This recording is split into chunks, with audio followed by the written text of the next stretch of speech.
Olá pessoal, professor Paulo. Então nós vamos começar a nossa sequência de vídeos agora, que vão abordar a ectoscopia e dados vitais, tá? Então essa é a primeira etapa dos nossos vídeos, né? Em que nós vamos discutir essas primeiras etapas do exame físico, com a ectoscopia, que tudo que envolve a ectoscopia, e um exame físico geral. Antes de tudo, agora você vai entrar no Cajuru, na enfermaria do Cajuru, e vai fazer o exame físico do paciente. Ou no seu consultório, terminou a anamnese, você vai examinar o paciente. O que você deve fazer? Então, higiene das mãos, lavar as mãos.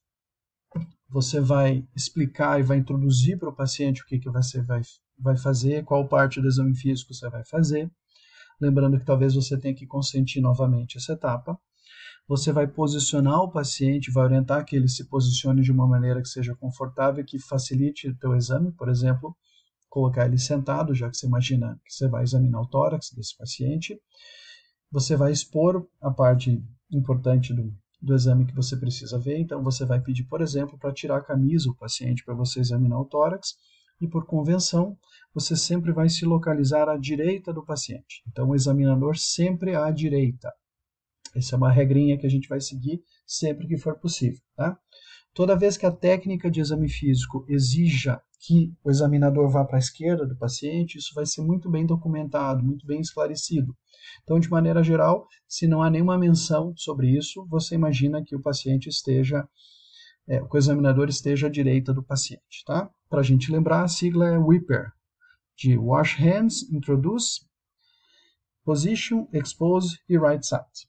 Ok? Muito bem. Então, você vai examinar, já fez essa primeira etapa. É importante você ter um acompanhante, um chaperone, para fazer o exame desse paciente, tá? Aí na imagem vocês estão vendo que é um paciente masculino, uma médica, e tem uma pessoa do lado, que pode ser uma enfermeira, pode ser outro profissional de saúde que está junto ali. Sempre que a gente vai utilizar, nem sempre, às vezes não é possível, mas de maneira geral é muito interessante vocês terem esse chaperone, esse acompanhante com vocês, que pode ser um colega de vocês, tá? Principalmente vocês vão participar de ligas e às vezes envolve realização de exames físicos, tá? De preferência sempre façam com esse acompanhante. Mas é óbvio que você vai fazer um exame de órgãos genitais externos, por exemplo, exame pélvico, exame das mamas, suspeita de abuso, como eu já mencionei, pacientes de sexos diferentes, sempre tem que ter esse chaperone. Sempre solicite uma enfermeira, solicite alguém para acompanhar você durante essa etapa, tá? Lembrando que ele tem função de proteção dupla sua e do paciente. Agora vamos começar a ectoscopia. A ectoscopia vai envolver o exame do estado geral, os dados vitais que eles já podem ter sido fornecidos por vocês. Lembre que as triagens hoje são realizadas dos dados vitais, então você já recebe informação de uma triagem que esse paciente tem febre, por exemplo. Nós vamos avaliar o grau de hidratação, de nutrição e, quando for necessário, os dados antropométricos.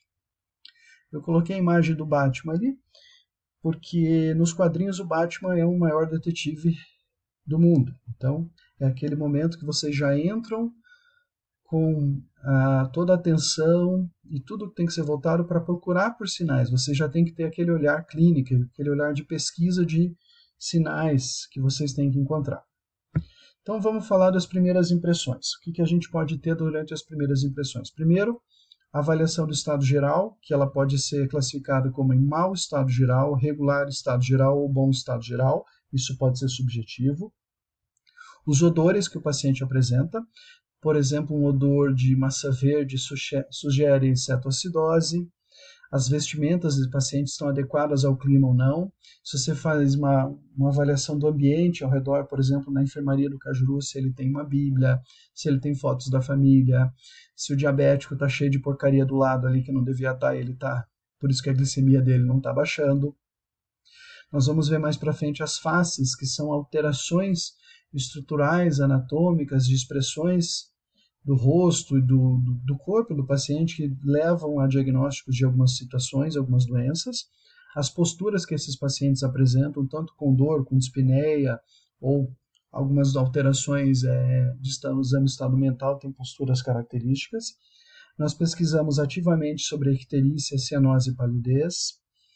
Se você não percebeu alguma alteração na anamnese, você pode fazer no exame neurológico ou no exame de estado geral a pesquisa da orientação tempo-espacial e sobre si próprio. E quando você aperta a mão, você já pode fazer alguns diagnósticos, tá? Olha esse paciente da enfermaria. O que vocês acham? Ele está em mau estado geral, regular estado geral ou bom estado geral? Qual é a sua impressão?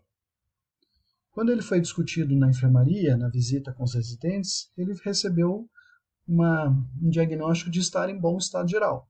Será que foi a mesma impressão que você teve? Lembre que isso é subjetivo, tá? Vamos pesquisar agora ativamente cianose, palidez e icterícia. E aqui é importante, pessoal. Cianose é a coloração azulada da pele dos fâneros decorrente de excesso de hemoglobina insaturada. Então, é a pelezinha, é o roxinho que os pacientes apresentam, tá? A gente tem 3 tipos principais de cianose: a periférica, a central e a mista.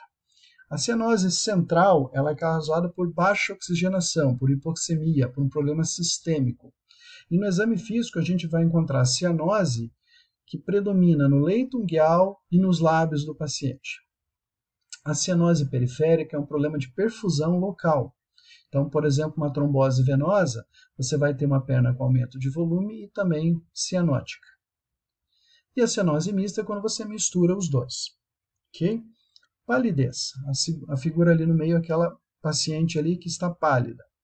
Ela pode estar pálida porque ela está anêmica, então você vai ver sobre a mucosa subconjuntival ou a mucosa oral e ela vai estar hipocorada, ou ela está tendo uma vasodilatação por algum motivo, uma reação vagal, e aí você não tem anemia, não está hipocorada a mucosa. Simplesmente é uma vasodilatação. E a icterícia é a coloração amarelada da pele dos pacientes, das escleras, pelo excesso de bilirrubina. Então, você vê um nenezinho ali, todo amareladinho, você olha a esclera dele e está amareladinho. Uma dica para pessoas da raça negra, que às vezes é difícil de você fazer o diagnóstico de icterícia com as escleras, tá? Olhem sempre os vasos sublinguais. Se eles estiverem amarelados, é um sinal que tem icterícia, e de preferência sempre com luz solar, evitar a luz artificial, que ajuda também no diagnóstico, tá? Lembre então, pesquisa sempre ativamente cianose, palidez e icterícia. São sinais importantes, tá? Vamos estudar agora esses pacientes que se queixam de dor abdominal e têm essas posturas. Se você olhar esse paciente em cima à esquerda, o engravatado, esse paciente está com uma dor no flanco. E esse paciente chega no pronto-socorro extremamente inquieto, ele não acha a posição, ele vai para lá, vai para cá, senta, levanta e tal. Isso é muito sugestivo de uma litíase renal, de uma pedra no rim, que ele não acha a postura. Diferente se ele tivesse, como por exemplo, uma contratura paravertebral por uma hérnia discal. Aí ele não ia ficar inquieto, ele ia ficar paradinho, que qualquer movimento costuma ser extremamente doloroso. Aquele paciente embaixo ali está com a flexão do tronco, se ele tiver com uma dor abdominal, e ele está melhorando a dor quando ele flexiona assim, a gente pensa em pancreatite. Se fosse uma dor torácica, a gente lembraria da pericardite, né? E essa paciente aqui que você entra no quarto, ela está em posição, que alguns chamam de posição fetal. Está toda encolhida, dobradinha, não me toque, não respira fundo, qualquer movimento é extremamente doloroso, uma expressão de dor. Isso até prova em contrário, pessoal, é um quadro de irritação peritoneal, uma peritonite aguda.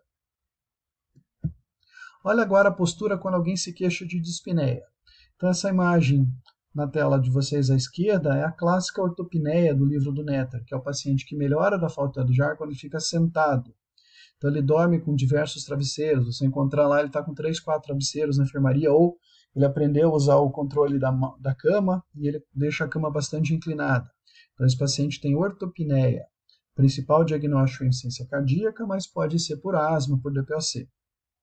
Já o paciente da figurinha em cima, à direita, é um paciente que tem a platipneia, que ele melhora a falta de ar quando ele fica deitado.